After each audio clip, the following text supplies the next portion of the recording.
Скажи, пожалуйста, насколько опасно, когда человек храпит? Потому что у многих же мужья храпят. Не только мужья, но и женщины храпят, правда, в 3 раза реже, чем мужчины, пока не наступает менопауза. Но вообще просто храп — это социальная проблема. Он мешает кому-то, из-за этого пары могут разойтись, ссориться и так далее. Но храп может быть симптомом апноэ во сне.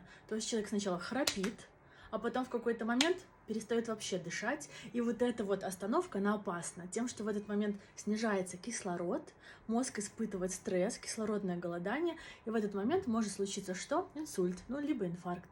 В общем, это опасно, и если человек храпит, это такой звоночек, что нужно сделать проверку сна.